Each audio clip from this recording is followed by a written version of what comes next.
Cordial saludo, mi nombre es Andrés Guerrero Zamudio. Presentación de la cédula. Y este es un video para física general, el desarrollo de la tarea 1, medición y cinemática, presentado por la profesora Luz Amanda Montes. Soy del grupo 41.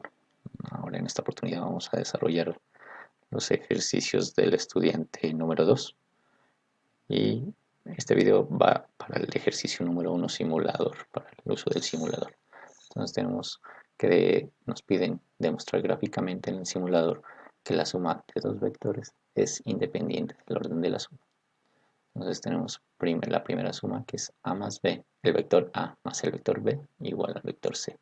Entonces, a, b gráficamente, a, el vector a más el vector b nos da el vector c.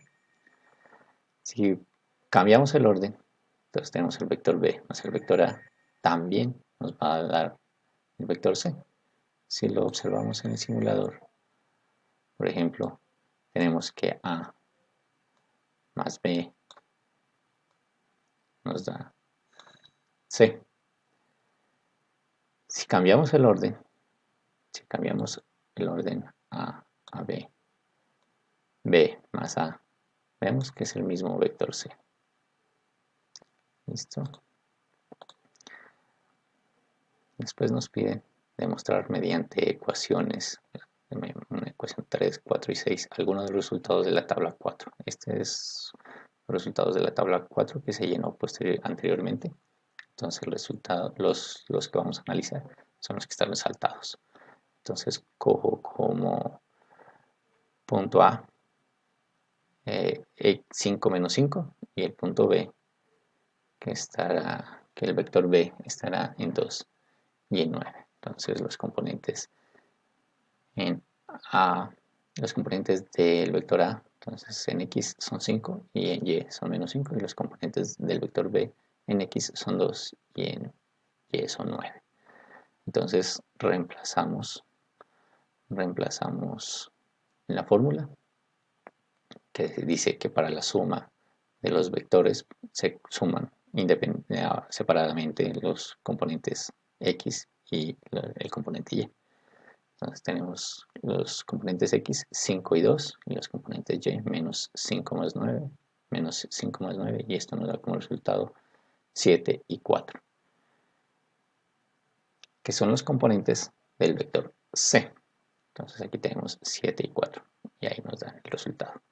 Para hallar la magnitud tenemos que emplear esta fórmula, la siguiente fórmula, que es la fórmula 3, que nos dice que para hallar la magnitud tenemos que elevar los componentes al cuadrado y sumar los componentes, los cuadrados de los componentes y sacar la raíz cuadrada. Entonces, para este caso, reemplazamos el componente X 7 y el componente Y 4. Entonces sacamos los cuadrados, 7 al cuadrado más 4 al cuadrado, entonces nos da 49 más 16, nos da 65, y al 65 le sacamos la raíz cuadrada, que nos da 8.0622, que si lo aproximamos nos da 8,1, y aquí tenemos 8,1, tenemos el resultado.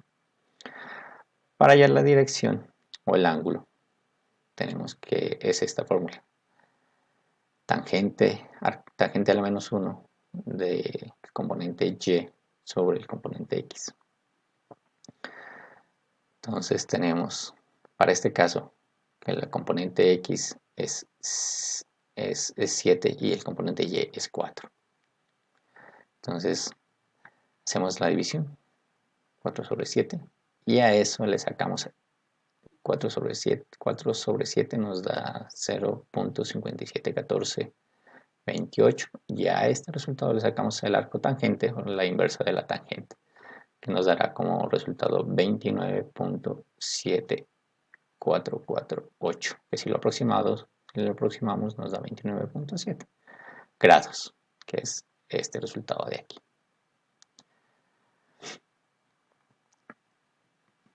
Nos piden para uno de los resultados de la tabla 6 demostrar que A más B más C es igual a 0. Ya tenemos A, los componentes de A, que son 5 y menos 5, los componentes de B, que son 2 y 9, y tenemos los componentes en C, que son menos 7 y menos 4. Menos 7 y menos 4. Entonces, ¿qué nos quiere decir? Que si sumamos los tres vectores, nos debe dar 0. Entonces, para sumar, sumamos los componentes en X y los componentes Y de los vectores. Entonces, tenemos 5 más 2 menos 7. Estos son los componentes en X y estos son los componentes en Y. Menos 5 más 4 más 9 menos 4. Todo esto nos da 0 y esto nos da 0 y eso como resultado nos da 0. Eso quiere decir que el punto final regresa al origen. También nos preguntan, ¿la magnitud de un vector puede tener un valor negativo? Entonces la respuesta es que no. La magnitud de un vector siempre será positivo, ya que indica una medida. O también se puede tomar como el valor absoluto. Entonces no será negativa. Tenemos la ecuación, el punto E. La ecuación 4 para encontrar la dirección del vector sirve para todos los cuadrantes. Verificar en cada caso. Y en realidad esta fórmula no sirve para todos los cuadrantes, sirve para los cuadrantes 1 y 4. Como vamos aquí, se puede observar que para el cuadrante 1, como aquí, como en el ejercicio, para el cuadrante 1 efectivamente nos da como resultado 45 grados.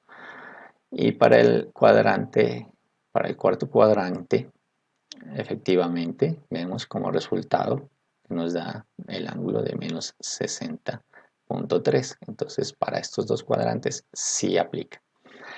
¿Qué pasa con el cuadrante segundo y el tercero? Cuando aplicamos la fórmula nos da como resultado un ángulo diferente. Nos da un ángulo nos da menos 51.34 y vemos que el simulador nos arroja un ángulo de 128. ¿Qué quiere decir esto? Que en realidad el ángulo que están tomando es desde la X, pero en este sentido, de aquí a aquí. Este es el ángulo que se obtiene de la fórmula. Entonces, ¿qué pasa? Para obtener este resultado, el 128.7, entonces, para este caso, como de aquí a aquí son 180 grados, entonces le sumamos los 180 grados. Entonces, menos 51.34 más 180 nos da 128.7, que es este caso. Y el mismo proceso para el vector que se encuentra en el tercer cuadrante. Y ese es el desarrollo del ejercicio. Muchas gracias.